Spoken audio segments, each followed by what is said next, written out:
Tak výborne. Je to prečo sme vlastne všetci pracovali celú sezónu a je to tu. A teraz si musíme oddychnúť a prichystať sa na to. Ta série 4-1 na zápasy ale byla samozřejmě obrovsky těžká. V čem bys vypíchl ty hlavní body? V čem jsme byli lepší? Ťažko povedať, proste boli sme lepší o ten gól. Vilda, samozrejme, jedna z kľúčových postav, Červus, proste hrali sme jeden pre druhého, dobrá obrana, disciplína, čiže oslabenia výborné, padli nám góly pre silovkách, takže jedno s druhým, ale hovorím, ten tímový výkon hlavne. Když se ještě ohlídneme za tím dnešním zápasem, soupeř se brzy prosadil, pak jsme díky 2 rychlým gólům otočili, to byl asi ten zlom toho zápasu.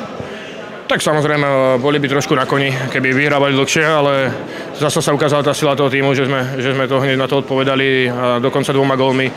A potom sa dá povedať, že mali pár šancí, ale tá hra bola kontrolovaná a třetí sme to rozhodli.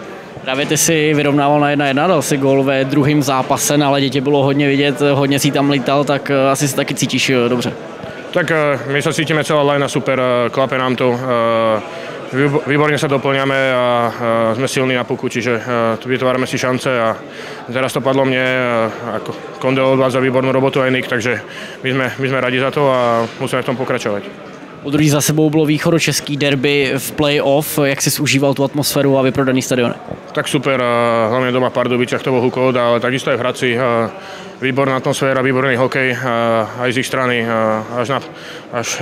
až proste na pár vecí, ale ako to proste patrí k hokeju, emócie a myslím si, že je výborný hokej z oboch strán.